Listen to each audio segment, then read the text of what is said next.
Whether we like it or not, he's the self-proclaimed governor of Mid-Missouri, and he's the host of TTBS, the podcast. Here's Tom Bradley. Thank you very much, Nikki Garman, and welcome to it as we're live from Truman's Bar and Grill, and that's exactly the way that it should be to start this fine day out. Look, I got to ask you something, man, over here. Did I jump the gun last week when I mentioned things, you know, it was kind of a big announcement that I made? No, we were trying to build suspense and titillate people. I guess I didn't recognize titillation when it gets slapped in my face. No, because I wondered, did I clear it with you? You're the guru behind the scenes with everything web and Floating Axe and Ellis Bennis over here. You know everything web involved, and this is a step that we're taking with a dog. Am I right? That's right. And I don't remember clearing with you ahead of time that we were going to do that last week. That's okay. We operate without a wire. Well, it's a big deal. Yeah. And then I think there's three of us are involved with this, the trifecta, if you will. And the other person who's involved with this, I don't think he knew we were going to do it. That's okay. And so Foxy was like, "What the hell just happened?" And then I made you work. Nobody knows what in the hell we're talking about right now. That's okay. I'll get to it in a second. We're live from Truman's Bar and Grill, where I have to remind you that they have some great events here, including live music, which is why I brought up the dog aforementioned. Yeah, as a matter of fact, this weekend, it's Hart Creek Ramblers Live on Saturday night at 7 o'clock, playing until 10 o'clock here at Truman's Bar and Grill. Why are we talking about Truman's Bar and Grill and live music and a dog? Because people, music, wait, should I say it? Oh, let's go for it. Music, I want you to give me a sound effect at the end of this. You All want right? me to? Yes. Oh, okay. Because music, beagle. I want you to work on that just a little bit. At least I don't sound as like in pain as the dog is. I know. But I can give you this much. I can tell you that all the full details will be here. The very latest is 2 weeks from today. Absolutely. But there are people behind the scenes. There are people that don't know it. But in the next day or two, I'm going to be reaching out to them. And they go, "Wait a second, I heard the howl. Yeah. And I knew it was calling me. And it is the Music Beagle. And just pay attention. Live music, Music Beagle. More details are coming up. All right? Yep. The hunt for live music. This morning, our guest is none other than Boone County Sheriff Dwayne Carey. And there's a couple things that happen. First of all, I love seeing him because he's a friend, right? I always feel safe when he's around. Heck yeah. If he was not law enforcement, and if he wasn't the sheriff, and if he wasn't carrying a weapon, I'd still feel safe. The guy is a tough son of a bitch. Yeah. Did I just call the sheriff a son of a bitch? But in a good way. In a good way. Yeah. I meant it's like, bless your heart. You know, it softens the blow when you said he's a tough. He's a tough son of a bitch, bless his heart. That's good. I got to remember that. And so he is our guest today. And this is kind of important. He's not here for me to bust his balls on something. It's not because we're mad about anything. There's nothing like that's today like going on. It's like, what a great idea just to talk and get into some things. And with that note, I want to mention something. Coming up at the end of the show, we have Keep Your Eye on the Crap, brought to you by Family Focus Eye Care. And I'm going to share today what I posted yesterday morning. Mm-hmm. God, yesterday was a long day. That was like 48 hours ago. Yesterday morning, I posted about the City of Columbia and something they're doing with our water supply. Right. And people are losing their mind. You know that thing has already reached well over 10,000 people? That's amazing. I mean, it's now about 24 hours. Yeah. And people are like, no way.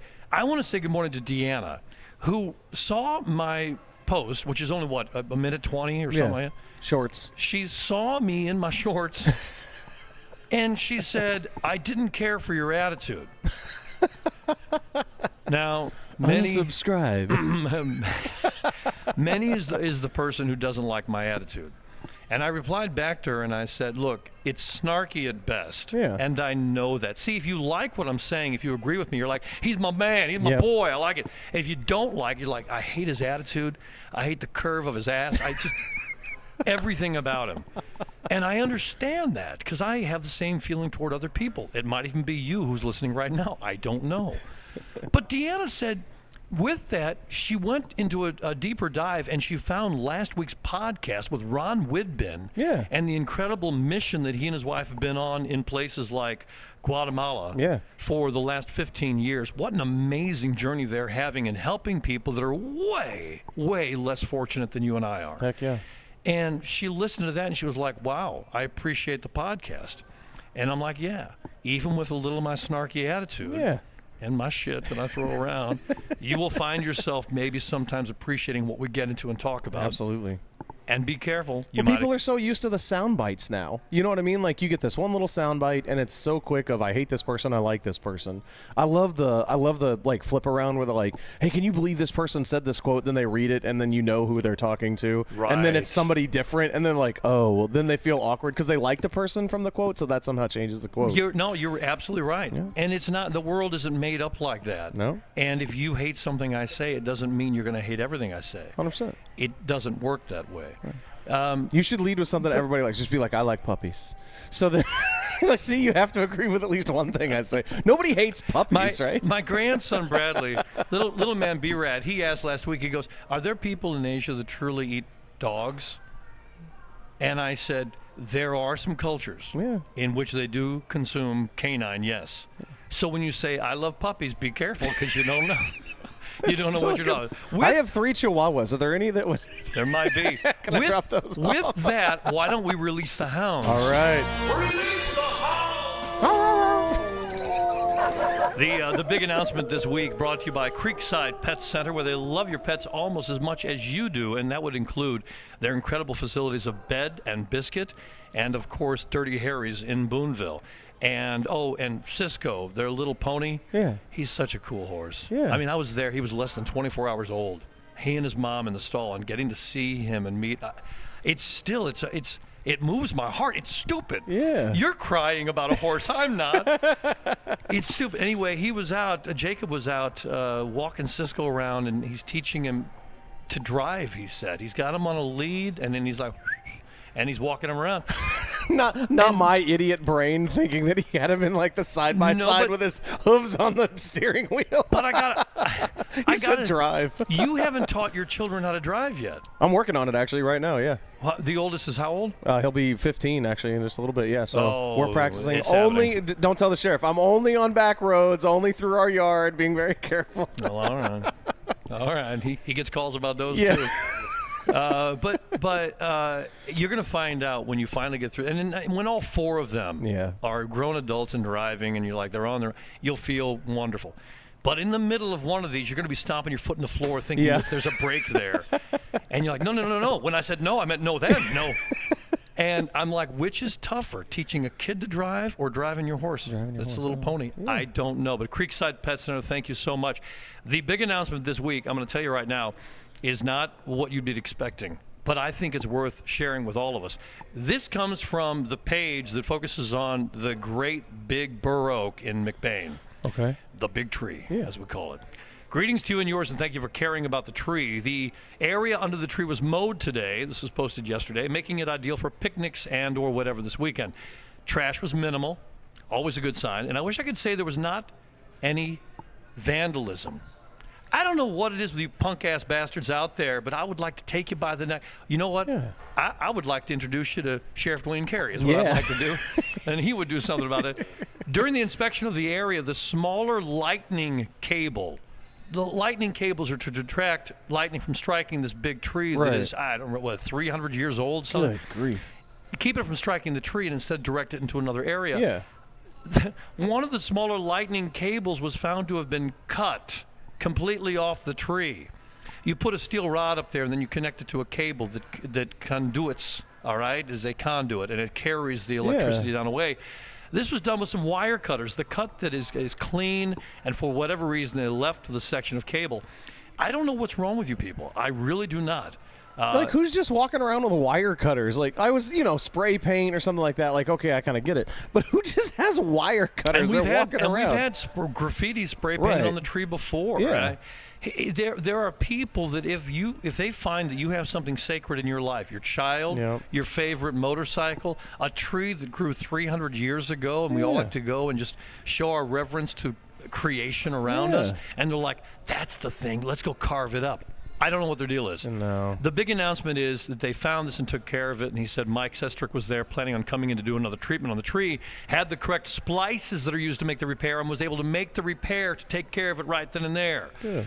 And they're going to be there at the tree this Friday morning, tomorrow at 9:30, not an exact time, but they're going to be out there, and you're welcome to stop by. And if you'd like to share stories about the tree with them, they will be there. So thank you guys for taking care of the tree and doing a hell of a job, and we appreciate that. And for the people that have made a mess of things and have to go in and do this kind of crap, I'm just going to say it again. At some point, you're going to get some. You know what I'm talking about. Is that private property? Like, does an individual own that tree, or is it like... Yes. So that's not like federal land or state land or anything. That is a person's property. That is exactly right. Gotcha. I did not know that. It is a person's property, and which either way, but it's an amazing thing to think that they just Very go wherever cool. they want to and do something mean to, 100%, yeah. to a tree. And if trees could move, it would have beat the living Yeah. Hey, remember the apple trees in Wizard of Oz? Yeah. Or the treants from Lord of the Rings. If Or- you're a real oh, nerd, God, yeah. That'd be great. Just smack them. It is time to bring in our wonderful, wonderful guest this morning as Sheriff of Boone County, Dwayne Carey. A lot of people, when I bring him on the show, Dwayne, I have like, they've done this and this and this and this. All I'm going to say is, Dwayne Carey, go. Here you go. It's easy No as that. preamble. I mean, it's true. Everybody knows who you are. You've been doing this for a long, long time. You were born where? Here, ooh, gosh, this is loud. Sorry, let me back it down. Sorry. Yeah, go ahead. Yeah, here in Boone County, Boone County Hospital, 1967. A Boone baby. Me if you too, man. will. I'm a Boone baby. All 4 of my kids are Boone babies. 100%, man. Boone babies. I made some Boone babies. Yeah. I got that going for me. No, I think it's really important as we talk about this. This is where you've been all this time. Yeah. It really means a lot. Yeah, my on the campaign trail back in 03 and 04, I talked about my mom grew up in Ashland and my dad was in Harrisburg, and then I joked about they met in the middle because I grew up And there you in go. Columbia. So yeah. That's my parents. My mom was from Centralia. My dad was from Mexico. So, Yeah, they yeah. wound up in the middle. Wow. Well, it always So happens cool. like that, doesn't Yeah. it? That's very good stuff. This is. Tom's an out-of-towner. Would you agree? This is probably one of the first times we've ever had you on the show where it wasn't. Look, we got to talk about these 3 things that are going on. I don't have a big itinerary. I'm just like, that feels special to me. Yeah, it's good stuff. Is it okay? Yeah, it's great because I've got itinerary. Okay. Oh, boy. He came with receipts, man. He's Yeah. ready to go. We do have a couple things that I want to get into and chat about, but I was thinking about the years that you've been in Boone County, which while I'm older than you, I only got here in '85. Deb and I with our I've got him young beat by children. a year because I was born in 84. There so you I go. got you beat by a year. But I was thinking the other day, we had a young man have an accident on one of our county roads, and I believe he was overcorrecting. It just happened in the last week. He was overcorrecting after sliding off the road slightly, and then wound up into a tree, and I believe it took his life. He was 20 years old and was not wearing a seatbelt. And I got to thinking about this. We have a lot more of those accidents today than when you were a kid in Boone County. Is that true? Well, you got more cars, Yeah. out on the roads. Probably less people wearing seatbelts back when I was a kid. Yeah. But I think you're just because of the sheer number of vehicles, we're having a lot more of those. I mean, we have a dedicated traffic unit, that's trying to slow people down, making sure that they're wearing their seatbelt and doing all that stuff, not on their phone while they're driving. But yeah, I just think more drivers and probably more kids driving. Like if you think of it, money was a little harder to come by, and like I didn't get my own vehicle right when I turned 16, and a Yeah. lot of these kids do. So Yeah, for sure. Something like that. What was the population when you took office because you've been in 18 years, is that right? 21 and a half. 21 and a yeah. half, yeah. Do you Yeah. remember what the population was of Boone County when you took No, office? when I'm I- just thinking, do you think it's doubled? Do you think it's doubled since then? Or? 'Cause, it's grown so much. Yeah, I mean, God, and it's changed so much. Yeah. Maybe not doubled in those. No. It's doubled since you were a kid, for Oh, certain. for Sure, sure, for sure. But yeah. but you're probably closing in on doubling. Yeah, I would think Yeah, so. I mean, because when you're coming up 63 North, they've got that sign there that's been there forever, and I think the population there said 85,000 in Right. Columbia or something like that. Yeah. And we're like close to 190 now in the county. So well, yeah, and that I mean, number is a it's huge misnomer because when the colleges come in, it's Sure. what, 30,000 or Right, something yeah, like that. yeah. So we're like a fat kid. We like Yeah. massively swing back and forth. Yeah. And every summer we go to Fat Cats, and we lose it. But those are things. You guys are constantly taking care of all these different things that happen out there. If there's a brush fire somewhere, we're going to have the Boone County Fire Protection District out there, but one of your deputies are going to be right alongside, take at least one, working on this thing too. If there's an accident, somebody's taking care of it. If we're moving a lot of farm equipment, they might be out there helping to direct some things around that and whatnot. Yeah, I mean, 684 square miles is what we cover, and the guys and gals do a great job. I mean, the reputation that our agency has is not me. It's the people that work there and the way they treat people, and so we're involved in a lot of stuff. I mean, and it gets busier and busier every year. I mean, I know my job personally, and I'll joke about this. When I first came into office, I had a little gambling group that would play golf, and they'd call me and say, hey, we're going to play today. I'd look at my schedule. It was pretty open, so I could go play. Now, I mean, freaking 7:30 every morning, the day starts, and you're going all day in meetings. And yesterday was a crazy day of meetings just back-to-back to where you're trying to get the next one on time. And life's just busy, yeah. Even in my little world, I had that. It was about 2 years ago, I had this breakover just the way business kind of changed. And I had the same experience. I was like, I'm exhausted because you have to operate at like 110% every day. Like, we can't maintain that forever. So it's crazy. With a day like that, when you've got meeting after meeting after meeting, what happens if there's a little bit of a, catastrophe somewhere in the middle of that? So, the way that we're structured is Gary German's my chief deputy, and he runs the day-to-day operation. And then he just makes me aware of stuff as it's going. So if something big happens, homicide or whatever, he's gonna text me in that meeting, and I'm leaving the meeting to go take care of that. But he's running all the day-to-day stuff. Occurrences in the jail, anything within our civilian services or anything on the road, and then he just keeps me abreast of things. So you're like the CEO, and he's like the COO, the chief operations guy. Yeah, that's kind of how we're built. Just as it's gotten busier every year, that's what you kind of have to do. So. And then if something is really calling on it, you're going to have to get involved, and you'll be there. Now, let's say that you are watching a news report from somewhere else in the nation, and there's a local sheriff that's coming up and speaking. Do you ever look at that and go, okay, I don't know where he got or she got their instructions on how to speak to the public, but this ain't cutting it, pal. And you speak extemporaneously very, very well. You speak of what you know, and you share the honest outlook of what you have, the information you have.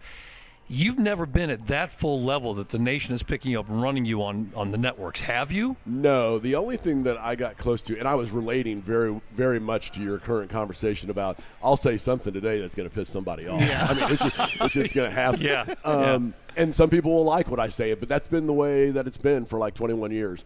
Yeah. The closest I ever got was when the Tribune, old Bill Clark, did a editorial on one of my deputies racially profiling him. And it was a female that had gone, she got reactivated, went back to the military, came back, and when they come back from the military, we'll try to get them adapted to civilian population. Life, yeah. So we'll ride them with an FTO for a while, make some car stops, get kind of back in the groove.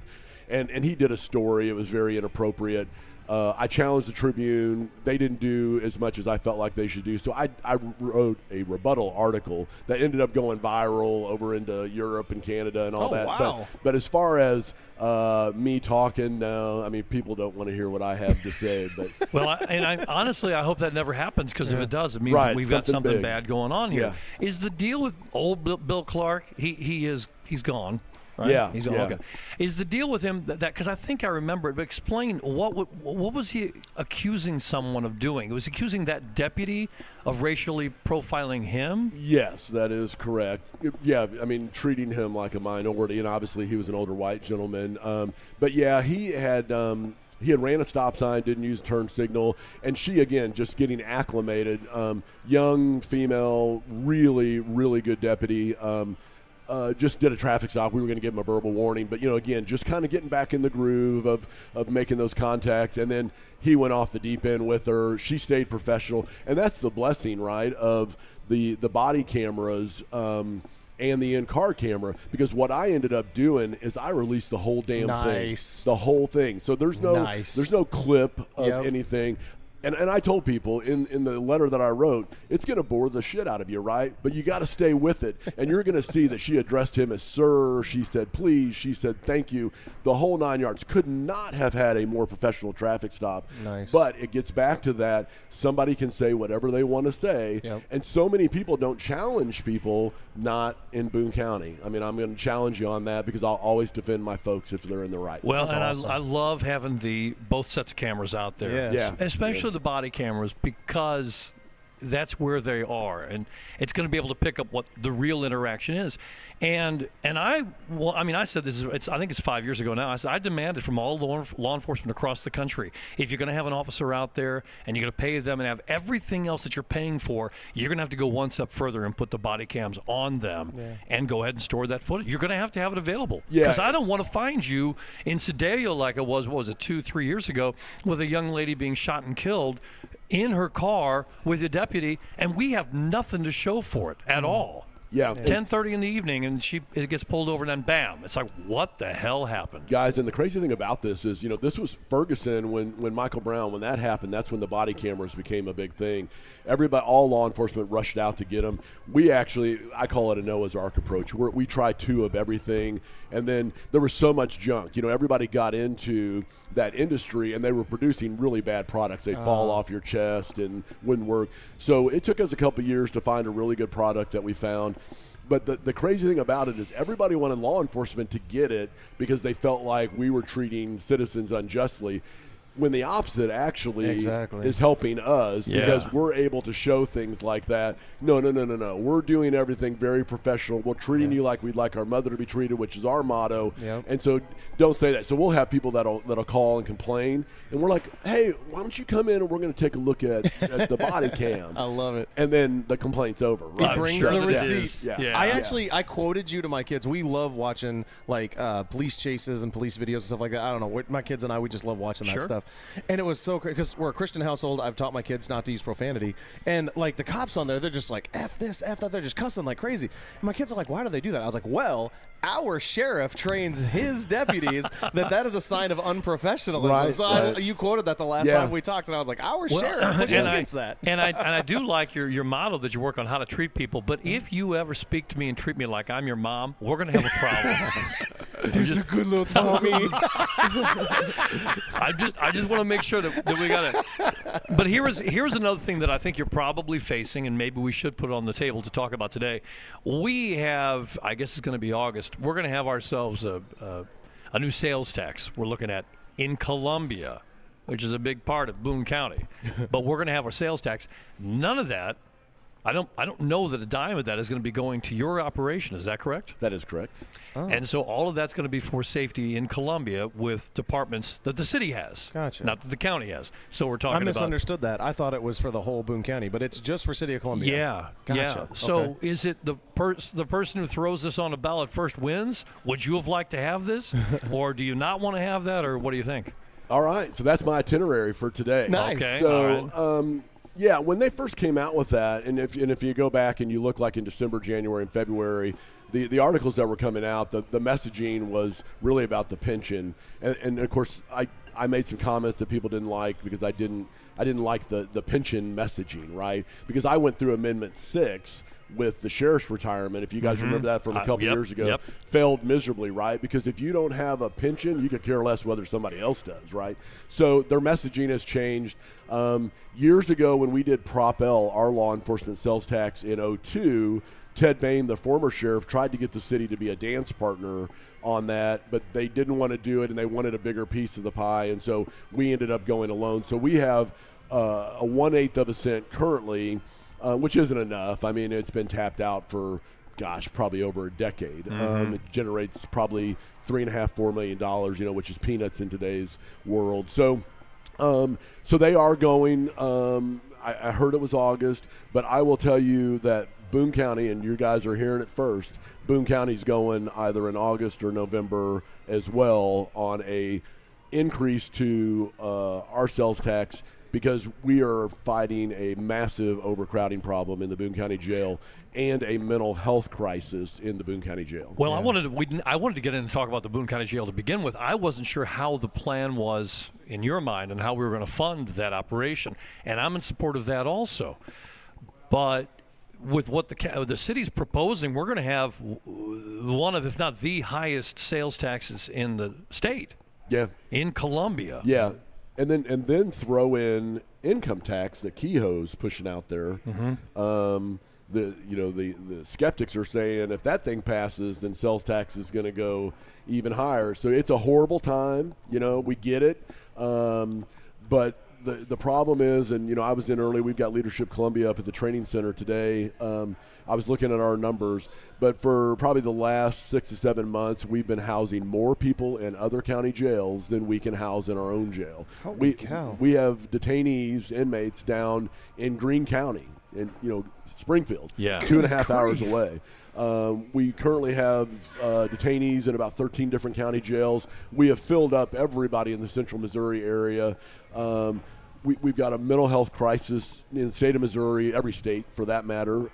The Department of Mental Health, which state-run agency, they're not doing anything to address their problem of lack of beds. So we currently have 25 individuals that have been deemed incompetent for trial that are waiting beds with DMH. They say they have no beds, so we have to keep them in our jail. You can't just let them out the door. And that's what, unfortunately, a lot of the people that are farther left think that I can just release. I don't have that authority. I get blamed a lot for this overcrowding problem, but I'll be honest with you, gentlemen, all I do statutorily is I hold them. So you got to get back to prosecution, judges, defense, all of that. And the laws themselves that the legislature has made. Yeah. And so you're following what is in place there. Sure. And so what the problem is, though, so mental health, like those 25 individuals, right, they cannot function with another person. So you've got them in a 2-person cell, but they have to be in there by themselves. So you lose 25 beds right away. We're sitting on 32 homicide cases right now that date back probably 3 or 4 years. A lot of those are gang members. And so you've got to separate gang members because you can't have them in the same tanks, right? So classification. Why not? Wouldn't that solve part of the overcrowding problem?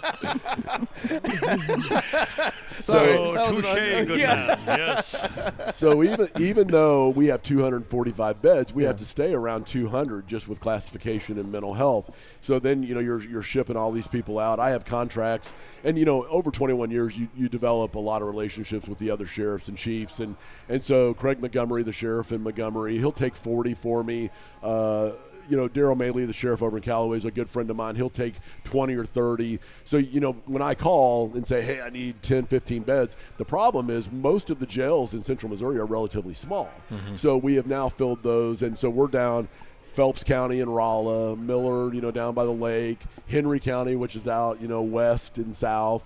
And then I ended up calling Jim Arnott, the sheriff down in Greene, because I knew he had a bunch of beds, and so we had to start going down to Greene. I feel like you guys must have a little shuttle bus that's doing nothing but running around back and forth and back and forth. So we have a 4-person transport unit, which can't do all of what I just described to you, correct? So we're using our civil process guys, we use road guys, because the problem that you have, and the one good thing about COVID is we really got into video court during COVID, right? And so all of these places are able to do video court, and they can touch base with our judge in Division 10 or whatever.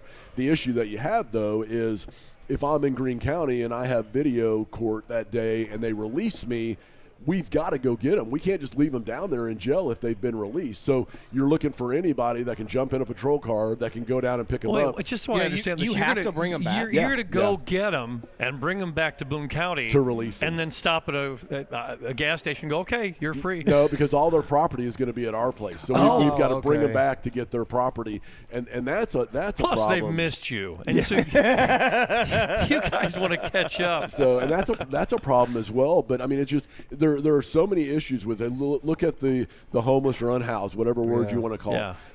When the Columbia Police Department will arrest them for trespassing, they try to bring up bags, grocery cart. We can't take all that stuff. Yeah. We just don't have the room. So the interesting thing, and I'll talk a lot about this, and I hope I can come back on before either August or November, is when we first built that jail in 1991, it's important for people to know we were 70% misdemeanor, 20% felony, and we were 10% commit. So that's the guy that got the DWI that the judge sentenced him to weekend in jail. Yeah.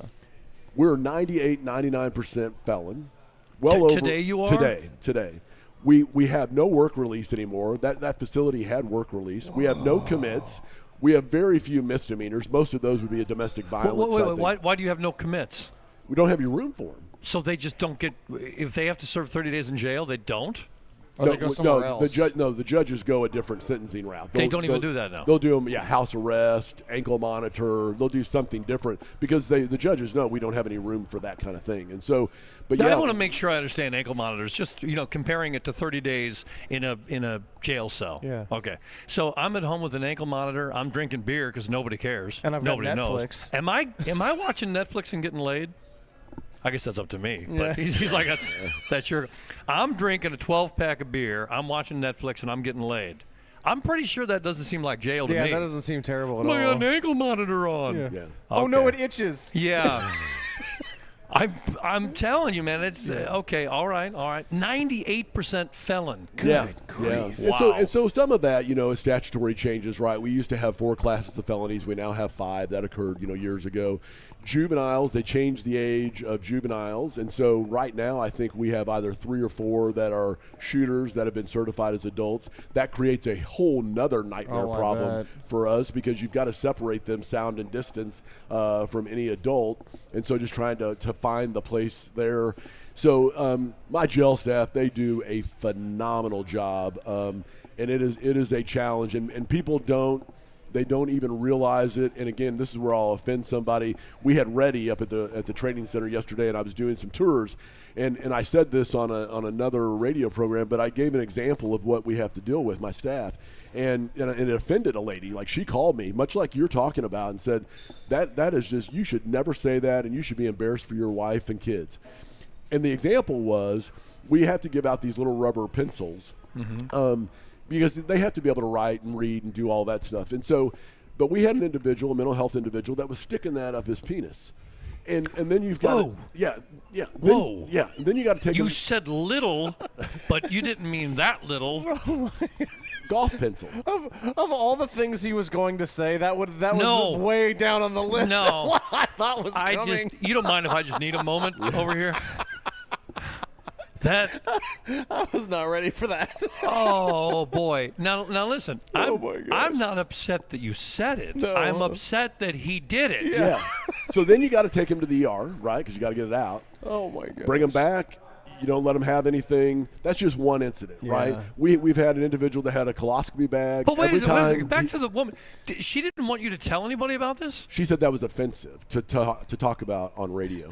And you're like, yeah, it's offensive. We have to deal with it. Yeah, lady, tell him to stop sticking it up there, and I won't have to bring it up again. No, it's horrible that it happens, but I mean, we got a guy right now. I think people should know exactly what you guys are putting up with. And again, that's why I share, right? Yeah.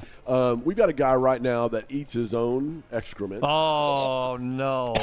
Smears it all over himself. I will tell you this, to the woman, the wonderful lady that did not appreciate this stuff, I will buy her a cup of coffee at some point or a glass of iced tea because and we'll chat because I'm feeling the pain. Go on. And so, my staff then trying to bring him, say, dinner, then he's throwing excrement at him. And it's just, so then people wonder, hey, why do you have a hard time finding staffing in the jail, right? I mean, we lowered the age, but if you didn't grow up in an area where, like, you fought a little bit or you saw fights or you had diversity, and you get in there and you're thinking, what the hell have I got myself into? And I mean, we'll have people that will quit within just a few weeks or they don't make it through training, right? It's just, it is a tough, and that doesn't even include all the fights that they're dealing with, but just the mental health alone. And so Janet Thompson, Northern District Commissioner, she is one of the most intended persons that I know as far as mental health goes. And she's been working on this for a long time. And we actually had a meeting about our ballot issue yesterday, and we were talking about, I've been going to these meetings for like 21 years. And there's so many different meetings about mental health, crisis intervention, all that. And I don't mind going because I'm a big believer in it as well. But over 21 years, we talk so much about stuff, but there's never any action, right? And the reason is there's no money. There's no funding from the state or the federal government. So you guys will remember, in the 60s and 70s, they were going to deinstitutionalize mental health, the promise that state funding and federal funding was going to come for services. And so they started closing them down. And then guess what? Jails and prisons are now the mental health facilities, and there's no funding. You look at the state budget right now for DMH, they're not looking to build more beds, right? And so ACLU, they've got a lawsuit against DMH right now, kind of because of this problem. And we're not the only ones in the state of Missouri. But one of our issues here in Boone County is we have 13 counties that bring individuals to the Missouri Psychiatric Center, MUPC, the old Mid-Mo, if you remember. And so they'll go there for a 96-hour eval. If they go there and they're released, no one comes back to pick them up. Right. Then they're out in Columbia walking around. They'll offend, and then they're in our custody, and then we're dealing with some of the stuff that I'm just talking about. Yeah, I mean, we need more room in your jail. We need a new jail. Right. No question about it. But I don't know what to do with all these things that are going on with those that are so whacked out of their mind. Yeah. Bless their heart. Right. And the thing about it, and Janet and I were emailing a little bit yesterday afternoon, because I said this in the meeting yesterday. We're going to have to address it ourselves. Like, the county and the city is going to have to commit some money to address this issue, because it's not coming from the state, it's not coming from the federal government, and it's only going to get worse. When you look at the Opportunity Campus, and I heard you guys, I listened to your podcast. I know you guys talked about that a little bit. I'm concerned that that's going to be used the way that we would hope that it would be used. And so, but I do think I've heard stories from different people how people are coming to Columbia because they think the resources are going to be here. How did you feel? Because Tom was kind of like, we were when they were talking about the magnet myth. Yeah. So did you hear that? Like, what was your? So she was talking about the magnet myth was that we all think that this services is going to draw people in, and they're like, oh, we've largely found that to be a myth. Yeah. Did you catch that? Like, what was your thought on that? Because I think you're saying the exact opposite. Oh yeah. I mean, I think if you talk to Chief Schluty, I know you've had her on recently, we would both tell you that we know people are being bussed in here. And she has. She has told you that? Yes. Yeah. We know that's occurring. So that's not. So the magnet myth has got to be false, right? That's what we thought. Right? Yeah. Well, that's the problem that I have with that, and they're trying to say that it's typically at least 80% are from the immediate area, and I'm like, well, what do you mean? Because we've had people saying they're a citizen of Columbia. I'm like, they don't have an address except for an overnight shelter. Right. What do you mean they're a citizen of Columbia? And I'm not saying that. I'm saying they've come from somewhere else. Yeah. That's fine. They're a human being. They are a citizen of the United States, all right, possibly even Missouri, and they're here, which, like it or not, means there's a level of responsibility we have to them. I certainly understand that completely. Right. But don't tell me they're from here. Right. Yeah. And we could be inviting more people here, and I think we've got to keep our eye on it, try and figure out if it happens. And I agree with you, and I think we'll all agree that we want to take care of people that are here, right? I mean, it's just a good human nature thing to do, whether you say it's a Democrat thing or whatever. But if they're from this area, we want to make sure that they're taken care of. But we can't inherit everybody else's problem. Right, exactly. And that's what you do with when they bring them to MUPC. And we know also there's agencies that, well, back in the day, if you had a problem child, you would take them to the county line and then say, "Hey, walk that way." Of course, you don't do that anymore, right? But you would go down to the Callaway line on 70 and say, "Hey, Kingdom City's that way," to try to get them out of your county. Yeah. But the problem now is with more of those folks coming in, the more that go to MUPC, the law enforcement agency's not picking them up, and then again, I mean, there's like law enforcement officers from other jurisdictions that will bring a person to Broadway, drop them off, and then drive back to their jurisdiction. Again, we know it's happening. So I think that it's going to become a bigger issue, and I think we're going to have to commit. And the thing about it is, and again, this will probably offend somebody today, but the Opportunity Campus, in my opinion, is not the end-all, be-all corrective measure that people hope it will be. Because much of the problem is the mental health folks have many co-disorders. So the drug, alcohol, they got some mental health going on. And so oftentimes they're not going to like structure. They're not going to like not being able to use the substance that they're addicted to. Yeah. So they're not going to stay in a facility if they can't do all of what they do. And that's why they like, the tents in the woods and that kind of thing, because they're out on their own. There's nobody telling them what they can do, what they can't do. And so it's gonna be an issue and a challenge. I mean, you got to applaud people for the effort. But again, I think there's other ways that we need to invest. And this was said yesterday, and I think you guys would agree with this. You look at a lot of places that are in this mental health realm that we pour a lot of money into, and the executives of those different agencies get pretty fat with money, right? But there's not a whole lot of action going on. I mean, no one can tell me that we have made progress with mental health in the last 21 years. Not at all. Not at all. It's gotten worse, right? I think and so. And it's continuing to get worse. So at some point, somebody's going to have to, grab a root and growl and decide that they're going to have to throw some resources at it to try to solve it on a local level, or it's not going to be solved. Well, Let's we saw the Sunshine request that it was there $500,000 came into one organization, and it was only like, what was it, 75,000 of that 500,000 actually went to services. The I think rest that's was correct. salaries. Do you remember this quote? Yeah, it's anything to fund what they're actually putting together, Yeah. and you need to watch that at any point. And the problem is these organizations that start up aren't operating in a society built on capitalism in a capitalistic way. They're not built on that at all. Whatever it is that's funding them needs to be a supply that keeps coming in. And so how exactly are they going to make this machine run? It needs to have perpetual motion. Yeah. Funded by us, funded by federal government, state money, whatever it is. And so let's talk about this ballot issue and how you're going to pay for this thing. First of all, would the request be for a tax that has a sunset because you're building a jail, or is it something that would be ongoing? No, so our current Prop L, which is 1A, no sunset on it, and it just provides the law enforcement part of this. It doesn't have anything to do with the jail. So this is going to be more focused on the jail, but we're just going to call it Prop L law enforcement. But no, you're going to need the operating cost. It's going to take a lot of money to run that thing. We'll bond the capital improvement part, the brick and mortar.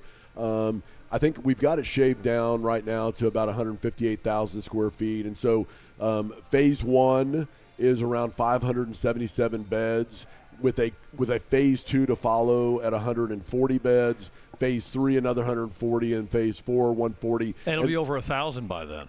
Right at about 1,000. Yeah. So And will this be in the same location as where the current jail? Are we like demoing the current building back, or do you have a different property? we might have a different location that the county owns that we're going to look at.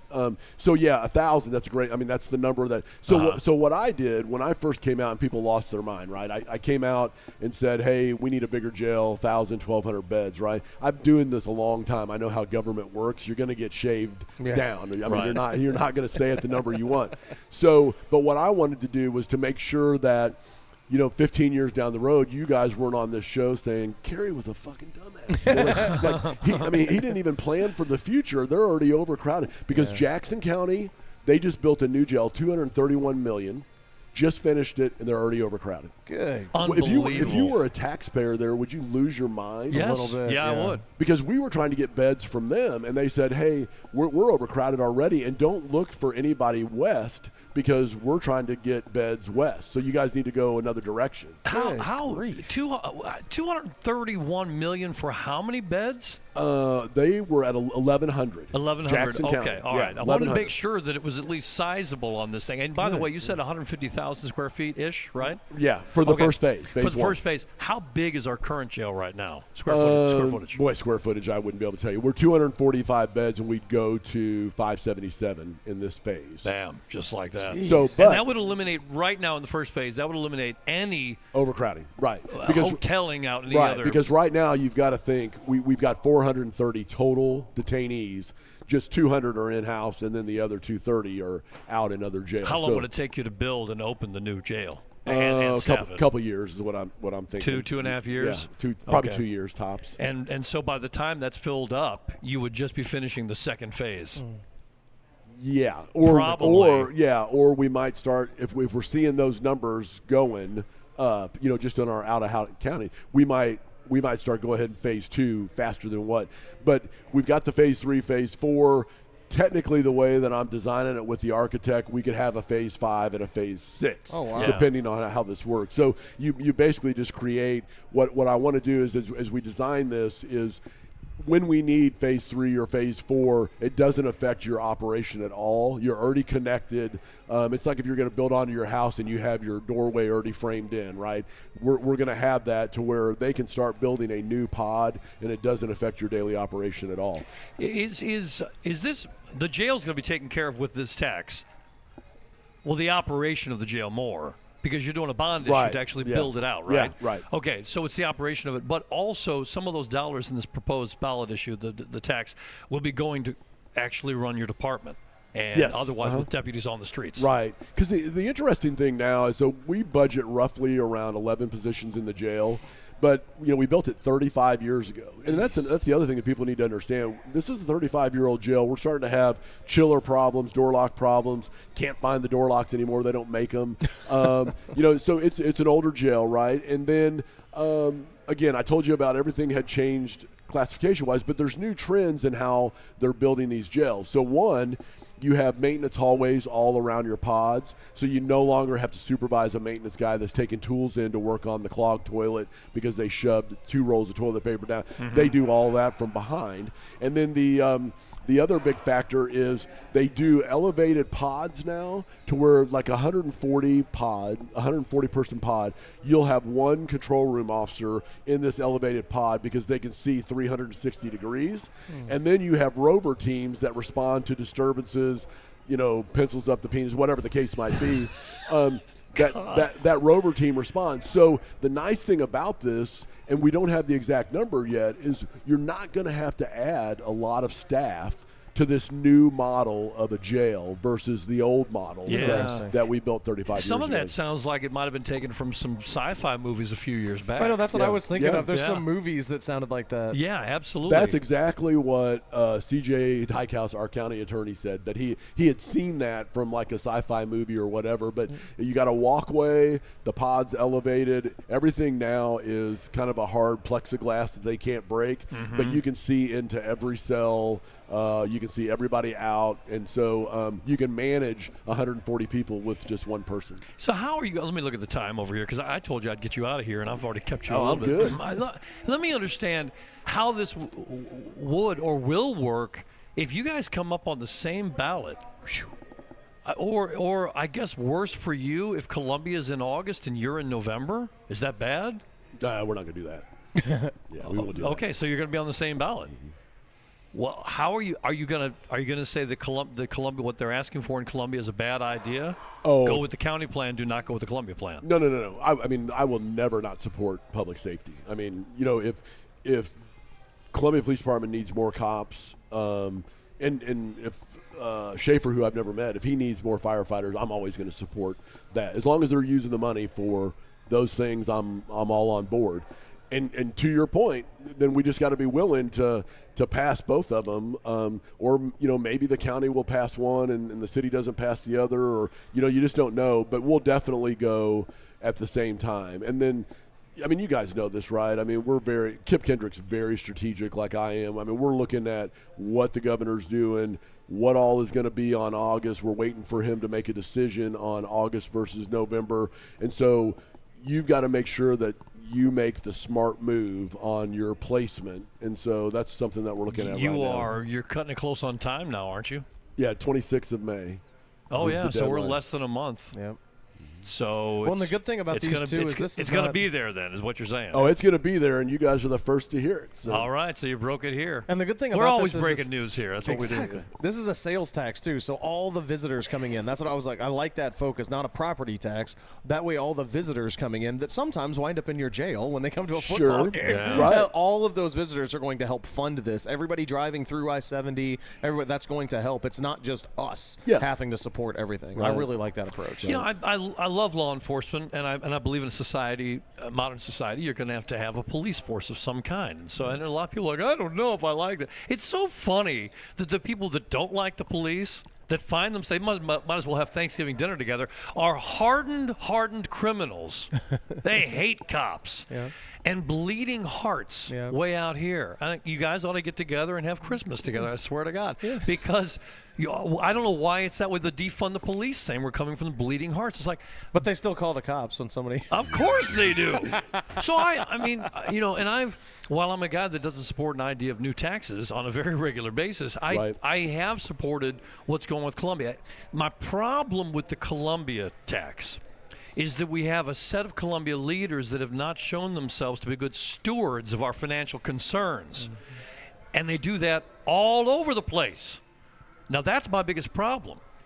But we do need to put more money into safety in Columbia. So I'm like, of all the people, I'm supporting this. And I know I'm not going to fix the city council. I do want the city manager gone on a rail tomorrow, tarred and feathered. That's another story.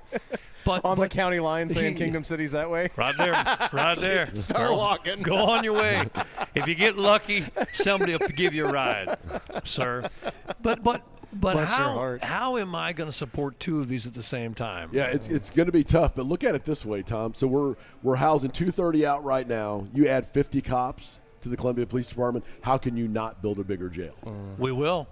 I mean, you're gonna have to. I mean, we're gonna have more inmates. Sure, you're gonna have to. But the thing about it, for the more left listeners, we're doing this for a variety of reasons. Mental health, right? That's a Democratic issue. Yeah. I mean, we're all about. Janet Thompson and I have been working on this for a long time, trying to help mental health. Due process, which is the cornerstone of the criminal justice system. I've talked to some public defenders who, when you have to drive to Henry County to see your defendant, drive back, you're talking 6 hours of your day. You have 150 other cases, but you had to go there versus going to the Boone County Jail, which is going to take you, 30 minutes to drive from downtown and back. I hadn't even thought about this. Yeah, and so they're having a heck of a time moving cases through, and those individuals that are, pre-trial are maybe not getting the due process that we should be assuring them because they're in other counties. And so there are so many Democratic talking points with this. And then, of course, obviously, people that need to be in jail, the conservative view, we want to make sure that they're in jail. And, I mean, I've already seen, a couple of the judges being criticized for some of the people that are put on probation versus not going into the Boone County Jail. And so everybody's going to have an opinion, right? But I think there are talking points for us on both sides of the aisle to really justify the need for this. And so for those people that are supporting, I don't live in the city, but for those people that are supporting the city, the 1%, you got to think about if you add all those cops, you're going to have a place to put all those people that are being arrested. What is the percentage you guys are looking at the county level? 3/8. 3/8. So in the county, it'll only be going up by 3/8. I say only. In the city, they'll be going up by 1 3/8. Yeah, what is that? Yeah, they're doing 1. They're doing 1, so it'd be 1 3/8 in total.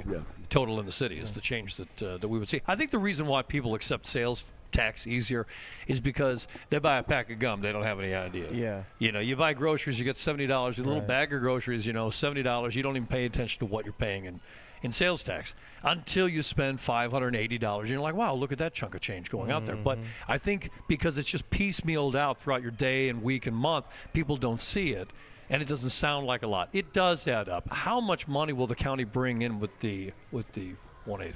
So, and again, I'm the additional 3/8, and we're pretty committed to that. Although it's not locked in, but 3/8 is what our committee's talking about. It generates about $17 million. Wow. So where the city, I think, is reporting $38 million for their 1%, if I remember that from an article that I read. So $17 million, but our operating cost that the auditor has looked at is well into the 20s to operate it, right? And so that money 3/8 doesn't even cover what our operating costs. But I've got a dynamite commission that's been very supportive of every idea that I've had or every need that we've had, and they were good to me on the training center. They're doing the child care right now, and so they're super supportive of this. It's just trying to sell it right. I mean, you've brought up great points, and we get that. I mean, we know it's not an ideal time to go, but for all these years, so we built it in 91. In 98, Ted Bain, the former sheriff, was already having overcrowding problems. Of course, I was there, but 98, we were already trying to reach out, like, what are we going to do about this? So for a lot of years, as a manager, I'm monitoring that once I became sheriff on, hey, we've got 35 out of county. The price is $35 a day. It's still way cheaper to do that than it is to do brick and mortar. Yeah. Then when COVID hit, we got up to 120, where we were housing 100 out, and some of that was just spacing problems, right? We were trying to eliminate people being too close. But then after that, the numbers have just kind of taken off, and we've got, in our whole ballot issue is just fact-based. I mean, we can provide data. We can answer any question that anybody has, but, then you go from 400,000 to 600 to we spent $2.5 million last year, over $2.5 million on out-of-county housing. Amazing. And That's that a does lot not of money. include all the overtime running around the state of Missouri picking people up.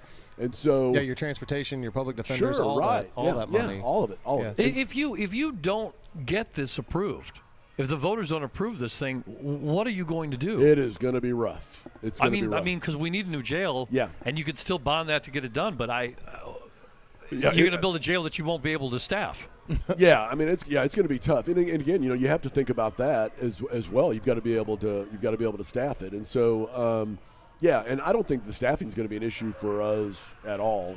Again, just because the new model does not require us to add 20 people per shift. It's going to be a few, if the new model has the feces eater room. Yeah.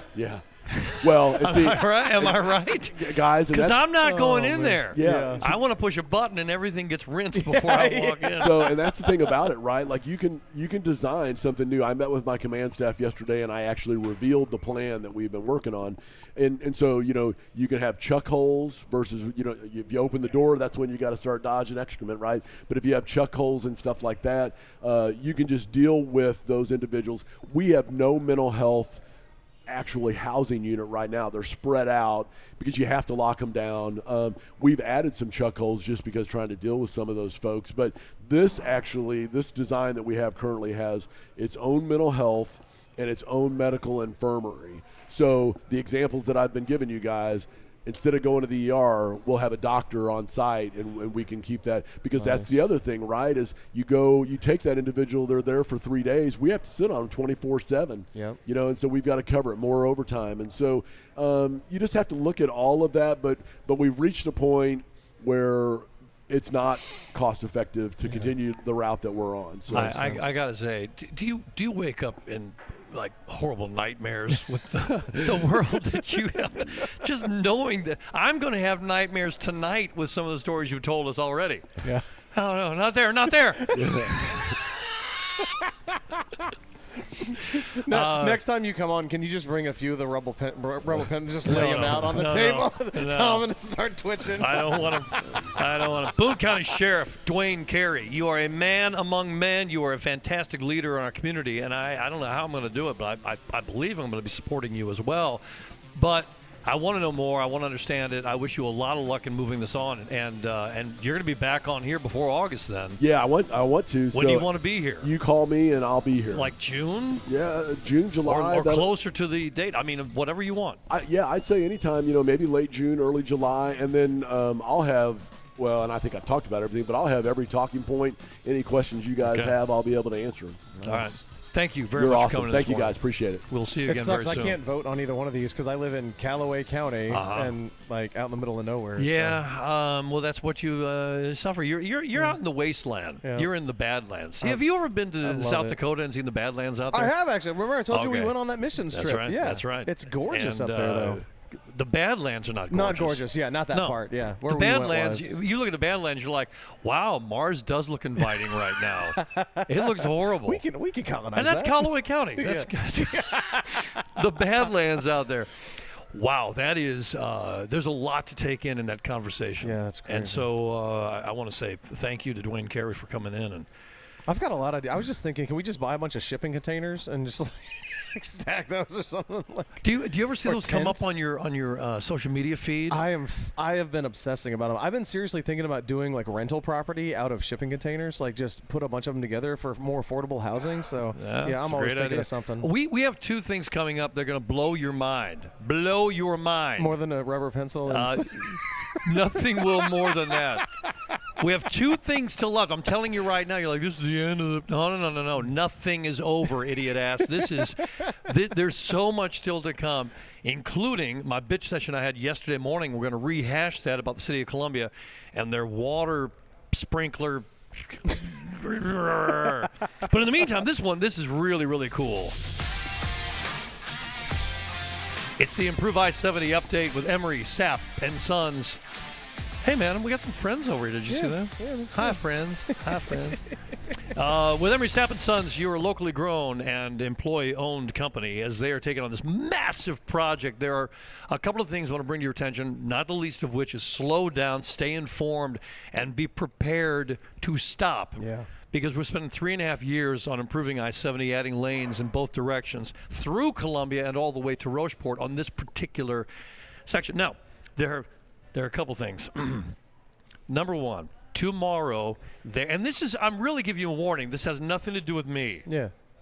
Just to let you know now. Okay. They're going to be doing, it looks like, possibly some blasting along I-70. Oh, so excited. Where at? Yes. Where's it at? Well, Where's it at? I have some behind-the-scenes information. All right. I may be invited to. I may. And all I can say is, if they give me a vest and a hard hat, You're like, I will push a button. I will push a button so fast. if I get to push a button that detonates an explosive, Absolutely. I am a guy that likes to blow up things. Absolutely. Have you ever fired into Tananite? No, I have not had to do that yet. I Got to did do it that once. yet. Yeah, it's cool. Yeah. It's I've very watched cool. a lot of videos, but I haven't Yeah. got to do it myself yet. So- I hear my neighbors. Callaway County, especially as it starts to warm up, there's just explosions all the time. Yeah, it's good. As I said, you live in the Badlands. I love it, man. So this is going to be going on tomorrow, so be prepared for that. And Can you keep not an eye say out. where? Like, does it have to stay hush-hush? I was told a location more colloquially, and I don't know Okay, gotcha. which part that was, so I want to find out more about that. Yeah. And so, and if I did have that right now, I would give it to you. Oh, okay. So, but I believe it's going I to didn't know if not it, tomorrow. You know, sometimes they have to be like, we can't tell you where because there's going to be explosives on site. I didn't know if there was like a security thing there. I think mostly they probably want the public to know when they're putting on something like that. They Yeah. definitely keep them out to the side. So, thank you, Emery Sapp & Sons. Yeah. And so the other thing too, there's a groundbreaking ceremony next week for what's going on I-70. Okay. And that's going to be held in Columbia at the old Ellis Fischel site. And I was looking at that, and I've got a little bit of a quandary here. Let me see if I can bring you something, because the governor is going to be there. Mike Kehoe is going to be that's there, cool. and he will be speaking. And let me see if I can bring to you. You think Mike Kehoe is going to be not happy about being right next to Bob McCosh? Like that's other. Ooh, Because it's right point. across the street, right? Well, he doesn't have his dealership Yeah, he's anymore. out of the dealership game But now. that is a great point. Let me see if I can bring you from one governor to another. Missouri Governor Mike Kehoe here. Oh, hi, Mike. This is Tom Bradley. I'm the governor Thanks for calling in. of Mid-Missouri. Thank you. 2026 is going to be a historic year for progress on Missouri roadways, with nearly 1,000 work zones active across our state. I know, Mike. I've been talking about the same thing. And we were at the governor's conference earlier this year together. I'm sorry to interrupt. Go on. This construction season. When you see road work signs and traffic cones, that means you're entering a work zone. Or maybe it's just a rockin' concert. I'm sorry. Go on. Every decision you make behind the wheel matters. Slow down, move over, and stay alert. Do your part. Work with us this year to keep everyone safe. And When he says us, he means he and I. He says work with us. Work with the governors that Work you with the know. governors. Missouri's work zones. Thank you so much. You're more than welcome. No, what he says is very, very true. Here's the problem I have next week. They sent out a map for where to park. You know the work that I've been doing with Emery Sapp & Sons, Yeah. which may include explosives tomorrow. Yeah. All right. There's a place to park for the media. Right. We do this. Yep. All right. There's a place to park if you're part of the Emery Sapp & Sons team. Okay. Well, now I'm confused. Yeah. There's a place to park if you're the governor. Yeah, well. And I am. Yeah. So you can pick any of the three, right? Now you just see, take your pick. Now you see the problem that I am facing. And people think I've got it easy in my life. I don't. It's very, very difficult. And with all that, it brings us to this. Are you ready? You gotta keep your eyes on the crap. You can't handle the crap. Looky here, there's a big difference between shit and shinola. As my great-grandfather always said, Matumba, keep your eye on the crab. All right. Keeping your eye on the crap with Family Focus Eye Care. And what a great job they're doing for so many people. And I was talking to somebody the other day, and she said, I love those guys over there. And I said, I know, me too. And I don't even know why I brought it up. I don't just sit around with people and go, how you doing? By the way, Family Focus Eye Care. I don't just do that. But it came up in conversation, and she's like, I love those people over there. And I'm like, yeah, I completely agree. So professional. and taking care of your entire family. Family Focus Eye Care at famfocuseye.com. Keeping your eye on the crap. If you were paying attention to news, you would already know that Channel 8 reported it earlier this week by Jack Anderson, filed at KOMU.com, and he filed it on Tuesday night. A proposed Columbia ordinance aims to reduce water waste and improve efficiency by regulating when residents are allowed to water their lawns. Now, did you already catch my piece yesterday? A little bit. If passed, I can't believe it. This is the kind of crap I used to make up on April 1st and do the April Fool's stories on. And no, it's the reality. If passed, even numbered addresses would be allowed to use a sprinkler on Sundays, Tuesdays, and Thursdays. Oh, my gosh. Odd numbered houses, they would get Mondays, Wednesdays, and Fridays. If you're in California, the state, not California, Missouri, and you're listening to this right now or watching us, dude, we're not California. No. We've got water. Yep. We've got water. Someone was chiming in on It's the infrastructure issue, right? Yes, it's not the quantity of water. It's that the infrastructure literally can't handle it.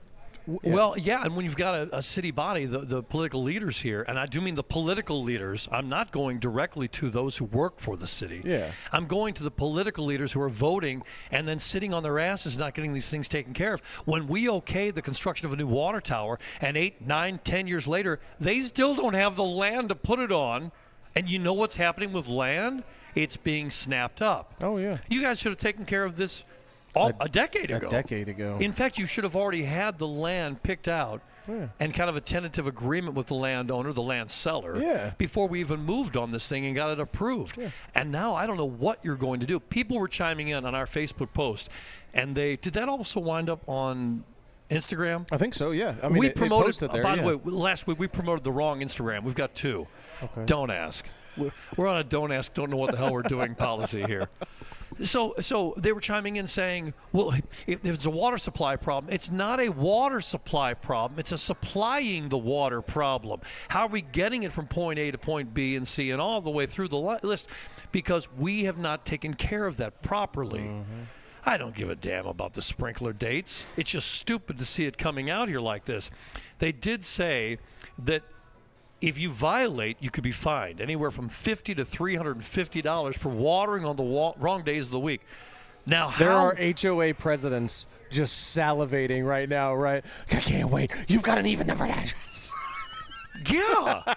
and how would the city know that you're watering on the incorrect day? Because someone's going to narc on you. Oh, yeah, they're going to narc for sure. So, hey, if they get enough of these fines, we can pay for whatever the fixes are. And the complaining person, I'm going to call her Mrs. Kravitz. Yeah. Because Mrs. Kravitz was on Bewitched. Uh-huh. And I'm so sick and tired of people saying it was another Karen.